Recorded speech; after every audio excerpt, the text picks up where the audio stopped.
Ugh, ads are such poop. Subscribe to Acast Plus now to skip ads and more for just $1 a month. Click the link in our show notes to learn how. And hey, we're on Patreon too. Your support helps cover the cost of running a podcast. For $2 a month, you can get early access to all our episodes ad-free, plus bonus episodes exclusive to Patreon subscribers only.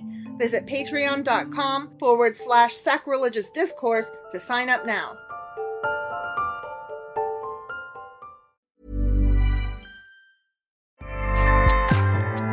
Acast powers the world's best podcasts. Here's a show that we recommend. Hey, it's Kat. And actually, it's Pat. And actually, we're randomly the hosts of a podcast called Seek Treatment. And Pat, tell them what's it about. It's actually a podcast about boys, sex, dating, and love. Each week, we invite an exciting guest. And we do our very best not to be boring towards them or even towards you, the listener. We try to say interesting things that are actually so hilarious that you laugh your ass off. And after your ass falls the heck off, we guide our guests towards the most important question of all. Who are you? Who are you? And who do you want to be? So if you liked what this was, if you heard this and said, I love what this is, then like and subscribe to Seek Treatment. Acast helps creators launch, grow, and monetize their podcasts everywhere. Acast.com.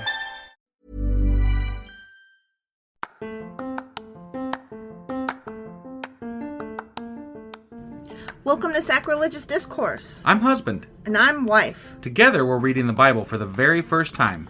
We grew up without religion and wanted to know what all the fuss was about. Well, what have we learned so far? That God is a dick, and apparently some people believe in talking donkeys? We're not trying to pass ourselves off as experts. Nope, we're just reading the Bible for the first time and giving our first take reaction. If you'd like to join us in this venture, you might consider starting at episode 1. Otherwise, jump in wherever you like. All right, let's go read the Bible. Yeah, let's get to it. Husband! Wife! Do you remember what happened yesterday? There was Jehoiada teamed up with some people to kill Athaliah. Mm-hmm. And then... they killed a queen bitch. Yeah, and then they crowned the kid. They put a crown on that kid, and he's only like 6, and they're like, long live the king. Right. And they didn't just kill the queen, they killed her out where the horses go where poopy. they take shits. Yeah. It's good stuff. Yeah. Poopy. Yeah. Because it's fun to say poopy. Some people commented on that. Did they really? They did. It makes me happy when somebody thinks it's funny. Yeah. It's a good funny. Stuff. Yeah. Yep. All right. So that was 2 Chronicles chapter 23. Sorry, 3. You were in the wrong spot. Yeah. I was confused. 23. That was 23. Yep. Sure as fuck was. And Sorry. today we are reading 2 Chronicles, actually, chapter 24. That's the one. Let's go do this. Okie dokie.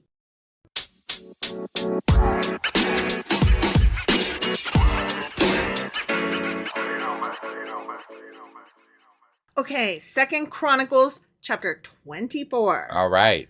Joash was 7 years old when he became king. Okay, I thought so. Not 6. I thought it was he 6. Was 7. Yeah, didn't it say 6 in the last chapter? Well, I'm wondering if that sister girl, what's her face, hid Joash when he was 1, like he's a baby. Okay. Right? And so 6 years later, then he would be 7. Okay. All right. I thought he was 6, but I'll allow for slight. It's just differences. a year. Who right? cares? It's just a year. Whatever. So Joash was 7 years old. Yeah. So he's in like 1st grade. Yeah. If they had such thing, which they didn't. Right. When he became king. And although for the lifespan of people back then, that's almost like middle age. Well, he reigned in Jerusalem 40 years. Damn. He lived to a ripe old age, right? Like 47. Yeah. His mother was... Oh, you were right. I was right? Yeah. About what? I don't remember. Oh. Hold on. Okay. I'm trying to fit these people together. No, never mind. I was thinking that queen bitch, she wasn't his mom. No. She was, She was the guy that the other... What is his name? It's Joash's Joash's dad. Who's Joash's dad? I've already forgotten. I know, me too. But he was the bad guy. Yeah. Yeah. It was Asa's son, right? Oh, Jesus, you're throwing too many goddamn names at me. He was killed by Jehu. Yeah. Yeah. But anyway. Okay, sorry. Okay, so his mother was Zibiah from Beersheba. That's the one. Joash did what was pleasing in the Lord's sight That's throughout the lifetime of Jehoiada the priest. Oh, but only through the priest. As soon as the priest died, it's like, off. Yeah. He's like, party on, man. Oh, damn. Jehoiada chose 2 wives for Joash. That doesn't sound very family values to me. Well, let's be fair here. They haven't really defined what marriage is yet. That is true. As far as I know, marriage means one man, 5,000 women. That is true. So, That is true. And he had sons and daughters. At one point, Joash decided to repair and restore the temple of the Lord. He summoned the priests and Levites and gave them these instructions. Go to all the towns of Judah and collect the required annual offerings so that we can repair the temple of your God. Do not delay! ! Operators are standing by. I don't know how I'd feel. Like, hey, we're collecting taxes for the God guy. The God building. Yeah, and I know King, you guys didn't really worship this guy, but this king, we're collecting taxes for this God. So give now or die. I mean, do you have a choice? I don't think you have a choice. It doesn't matter how you feel about it. No, I know it doesn't matter how you feel about it. But this God, that God, fuck ever. Here's your fucking goats or I'm coins just saying, like, whatever. I can understand, like, having, like, some anger at, like, having to pay for a God. Right. Like, it's a fucking God tax. It is a God tax. Yeah. Like, fuck this shit. But the Levites did not act immediately. Uh-oh. Like, why? So the king called for Jehoiada, the high priest, and asked him, why haven't you demanded that the Levites go out and collect the fucking temple taxes from the towns of Judah and from Jerusalem? Yeah. Asshole. Right? Moses, the servant of the Lord, levied this tax on the community of Israel in order to maintain the tabernacle of the covenant. Did he? Apparently he fucking did. Do you remember that? I don't remember that. I don't. Maybe it happened. I don't not remember it. I right. mean, they did talk about tithing and shit like that. Okay. Well, maybe then that, yeah. And they did talk about taxes, but it also came with a lot of, after 7 years, they switched so that nobody was rich or had debt for too long. Something like that, yeah.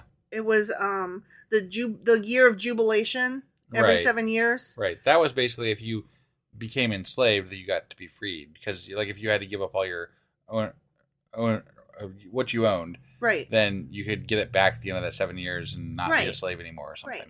So, but I mean, they did talk a little bit about taxes. I don't know if he's using it exactly. I don't think correctly. They said taxes. No, no, they didn't use the word tax. Okay. They used the words like levy and tithe and I forget what else. All right. But anyways, whatever. I'll allow for it. Contribution. yeah. Over the years, the followers of wicked Athaliah had broken into the temple of God, and they had used all the dedicated things from the temple of the Lord to worship the images of Baal. You better wash those things. It's probably nasty. How do you worship an image? Do you look at it and go, oh? Well, I mean, I guess you could compare it to like the posters of your favorite, girl or boy that you put on your wall, I mean, that's nasty to think about. I'm just saying, like, they didn't have like live pictures back then, right? Right. And some of these fucking gods, they had, tits and shit hanging out and, wings just swinging in the wind and all kinds of shit. So, I guess. Do you think that they were masturbating to the images of Baal? I mean, sometimes the things that they describe that these other gods, were party to, it sounds maybe like they did maybe a little bit. Did you ever have posters on your wall when you were a teenager? I did not, actually. I had posters on my wall when I was a teenager, but I did not masturbate to them because I just wasn't, like, really comfortable with my body and stuff. Right. But I had all kinds. You know what? More posters I had were, like, the unicorns. Like, there was a black unicorn looking back over its shoulder, and it had that phrase, do not walk ahead of me, for I may not follow. Do not walk behind me, for I may not lead, or whatever. Just walk beside me and be my friend. That's cute. I know, right? I always thought that was so inspirational. I can't remember one poster I ever hung in my room. There were ever. also there was this whole series of art posters that came out for a while. It was when I describe it, it's going to sound like Lisa Frank, but it was not Lisa Frank. It was like a dark, classy Lisa Frank, because it was a girl, but only half of her face, and there was waterfalls and roses and all kinds of it was artistic, you know what I mean? Sure. I had a lot of artsy fartsy shit on my walls now that I think about it. But I do remember also I had posters of Michael Jackson, but I didn't like the poster of Michael Jackson because it was in that style of poster where the eyes followed you no matter where you were standing. Yeah, that's creepy. Yeah, it was creepy. And now looking back, knowing what we know now, it's really creepy. So when I was in my early 20s, the only thing I did hang some pictures on the wall at that point, but it was indie bands that I followed, so that was really cool. Indie bands, because once they got popular, you didn't like them anymore. That's exactly. I know, and you tore them off the wall. You're too popular for me. I can't like you anymore. I got to be honest with you. Most of the bands that I followed back then, minus a couple, you never became popular. So I did, of course. So instead of celebrating their success, you were like, "I hate you now." What, the ones that became popular? Yeah. That's not entirely true. I still like Modest Mouse, and they became somewhat popular. That's true. Just saying. True. Yeah. But you like them a little bit less once they become popular. Maybe, yeah. You do. I mean, it's just part of who I am, I guess. Yeah. I don't know. You're kind of an asshole. I don't know. I like pop music. I don't even care. Right. Whatever. No, I know. You and I in music are just oh man, oil and water. We're so opposite when it comes to music. Yeah. Although, I mean, there's a few songs we both love Tom Petty, and we also both have all the feels with I'm Not Ready to Make Nice by the band formerly known as the Dixie Chicks. Right. That song gives both of us all the feels. Definitely. So we're not totally opposite. Yeah. No, not totally opposite. Okay, sorry. I know we just went off. Yeah. So let's get back to this. Back to the Bible. So now, they were telling us about how the people were worshiping images of unicorns and Michael Jackson. Right. So now the king ordered a chest to be made and set outside the gate leading to the temple of the Lord. Okay. Then a proclamation was sent throughout Judah and Jerusalem, both, telling the people to bring to the Lord the tax that Moses, the servant of God, had required of all the Israelites in the wilderness. So the king's like, the Levites aren't going to collect it, so I'm just going to make you bring it to me? Yeah. I'm going to get this tax. Okay. He's like, tax hard. Yeah. This pleased all the leaders and the people, and they gladly brought their money and filled the chest with it. Whenever the chest became full, the Levites would carry it to the king's officials. I struggle believing that people were happy and glad to give up their stuff. They loved being slaves. They loved working hard. They loved giving up all their money. Just like today, people love to work hard. They love the responsibility of working double shifts and not having any days off. Like the railroad workers are very, very happy that now they get one day off a year. Mm-hmm. Yeah. Everybody loves a job. That's what the rich people always tell me, that Americans just want to work. They like to work. Yeah. They like to work hard. They're proud of the work they do. I mean, I think we aren't given much of a choice, really.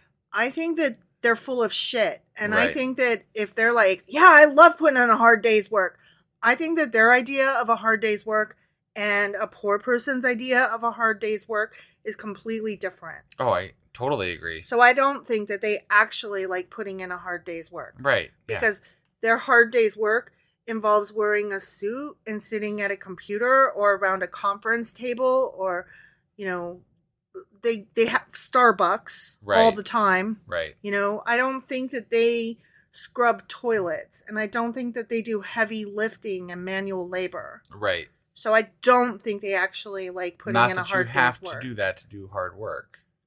No, but I'm just saying. But it is different types of work. Yeah, sure. But don't tell me that you enjoy putting in a day's hard work. I know that you don't. You don't. The reason I know that is because you call it work, not fun. Right. And if you enjoyed it, you would do it whether you were getting paid or not. Right.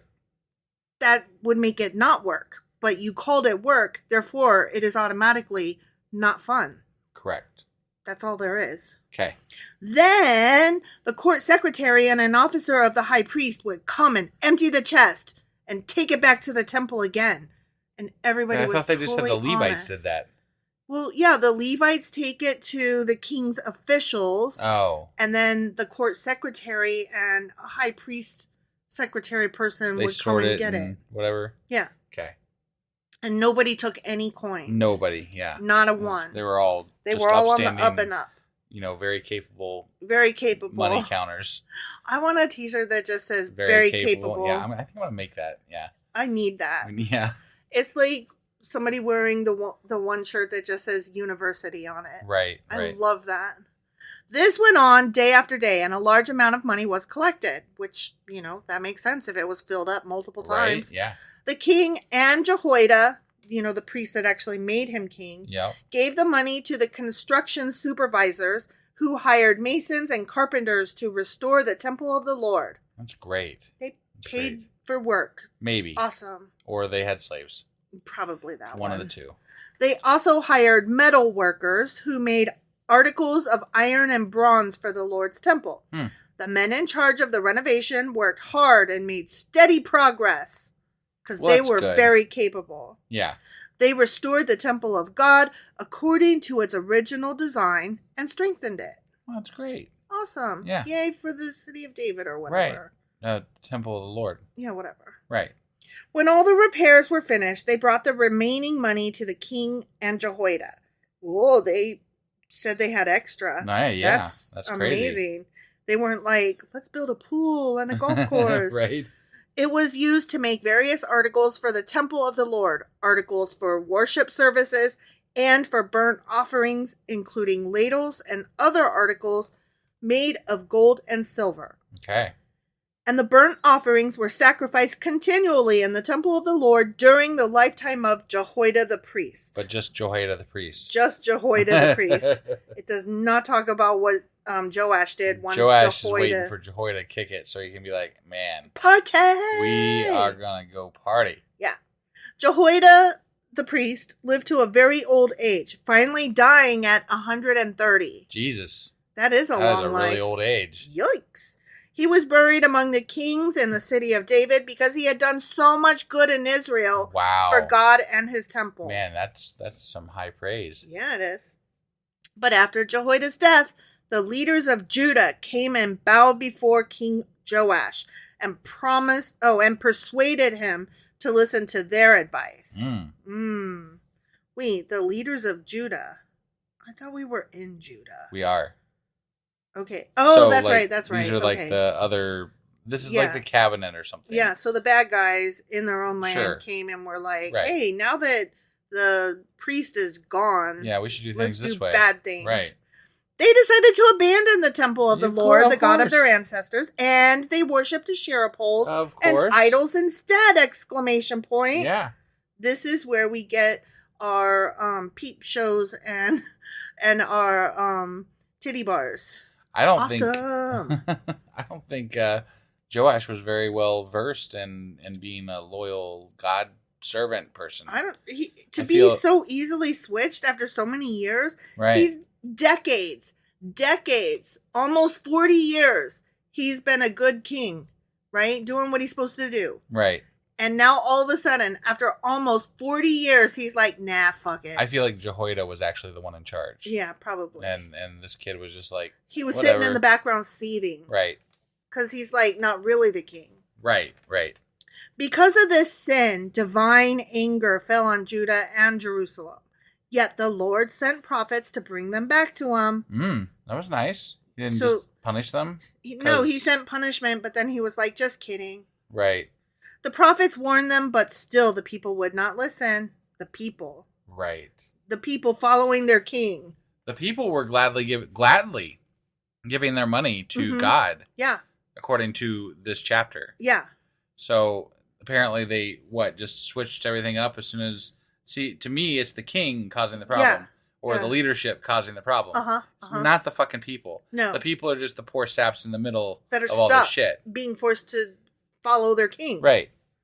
Then the Spirit of God came upon Zechariah, son of Jehoiada the priest. Oh, man. He stood before the people and said, "This is what God says. Why y'all disobey the Lord's commands and keep yourselves from prospering?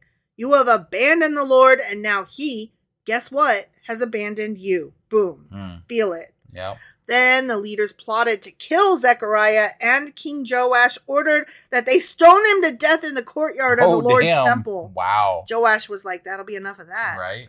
I already had to... why would you, if somebody's telling you could prosper doing it another way, why would you stone them? Why wouldn't you just listen to them and be like, hey, yo, let's prosper like we were, I don't know, maybe for the same reason that today we're like, hey, let's have healthcare for everybody, and everybody gets their student loans paid off, and let's be actually a beautiful country that gives a lot, and everybody could be richer. So my point is that somebody was profiting just fine, Yeah. and it was the kings and the people that were higher up. And they were like, I'm not trying to hear that. Right.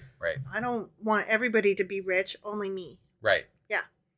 That was how King Joash repaid Jehoiada for his loyalty, by killing his son. Zechariah's last words as he died were, "May the Lord see what they are doing and avenge my death."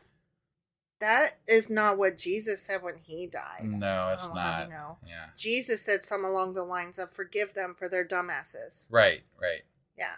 They know not what they do. Right. I Something think like I that. think they know exactly what the fuck they do. Right. I refuse to believe in they're just stupid and foolish. No, they're greedy and they're fuck faces. Right. Sorry, I'm not buying it anymore. Yeah. I'm just not. Yeah. They're greedy bastards. They know exactly what the fuck they're doing. Yep. In the spring of the year, the Aramean army, guess what they did? They went to war. You know why? Because it's spring. Because it's spring. That's what they do. Yeah. They marched against Joash. Oh, shit. Here come the Arameans. Yeah. They invaded Judah and Jerusalem and killed all the leaders of the nation. Good, whatever. Then they sent all the plunder back to their king in Damascus. Although the Arameans attacked only with only a small army, the Lord helped them conquer the much larger army of Judah. The Lord was picking sides again. Yeah. This time. Yeah. Not always, sometimes. Right. But this time. This time. He's like, I'm going to let them win. Na boo boo. Right. The people of Judah had abandoned the Lord, the God of their ancestors. So judgment was carried out against Joash. The Arameans withdrew, leaving Joash severely wounded. But they killed all the leaders, but they left Joash alive. Yeah, but listen to this. Okay. His own officials plotted to kill him for murdering the son of Jehoiada the priest. Wait, what? Yeah. I thought his officials are the ones that were telling him not to listen to. They were. God. But now his own officials are like, we done fucked up, I guess. All right. So he told us to kill Jehoiada and his son Zechariah, so now let's kill him. Sure. Because that was we shouldn't have done that. Right. They assassinated him as he lay in bed. Very brave, these assassins. Yep. Then he was buried in the city of David, but not in the royal cemetery. Oh, he got the shit treatment. He got the middle finger, and Yeah. I'm sure he cared. Right. Being dead and all. You're right, yeah. Here's the thing. He's either in heaven and doesn't care, in hell and doesn't have time to care, or does not exist at all because he died and nothing happens to you when you're dead. Either way, he doesn't fucking care where you buried him. Right.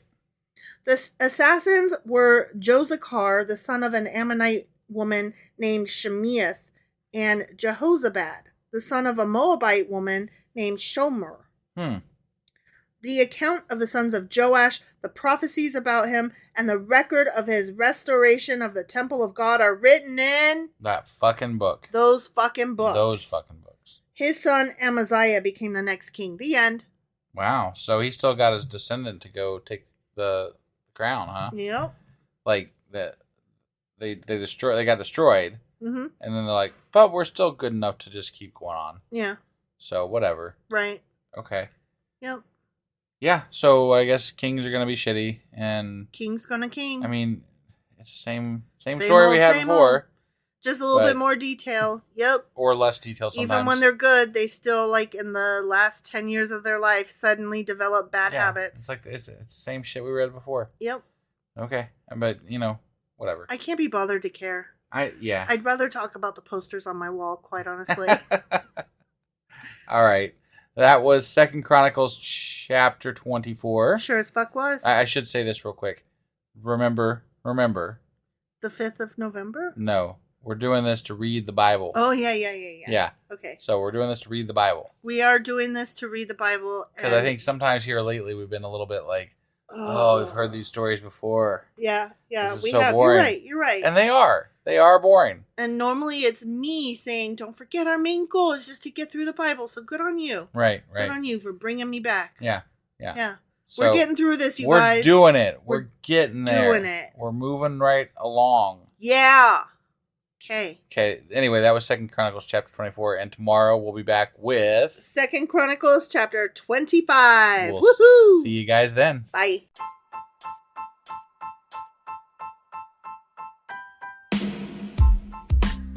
Hey, wife, I guess that's the end? But husband, that's just sad. It doesn't have to be. We are on lots of social media platforms like Twitter.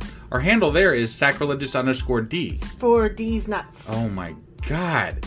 Stop doing that. Anyway, we're also on Facebook, Instagram, and Pinterest. There's a link to all of our social media sites at our website. Ooh, we have a website? Yeah, it's sacrilegiousdiscourse.com, where you can also find a link to our merch shop. We have a merch shop? Yep, we have podcast-themed clothing, mugs, notebooks, and more, as well as an atheist and science-themed products. Wow, our fans should really go check that out right now. Definitely. They can get in touch with us by sending an email to sacrilegiousdiscourse@gmail.com. But before they do that, we could really use some help. Oh yeah? With what? Well, it's not free running the podcast, and we need some financial support in order to get better equipment, which will free up time so we can concentrate on our podcast and our fans. Okay, so what should they do? Head over to patreon.com/sacrilegiousdiscourse and sign up as a contributor on our podcast. Supporters there receive additional bi-weekly episodes that we record just for our Patreon members for as little as $2 a month. Also, we'd really appreciate it if you would like and subscribe on whatever platform you're using. And Apple Podcast reviews help us out tremendously. Like and subscribe. Leave an Apple review. Join us on Twitter. Support us on Patreon. That's a lot of instructions. Don't forget to say thanks. Thanks. Okay, bye.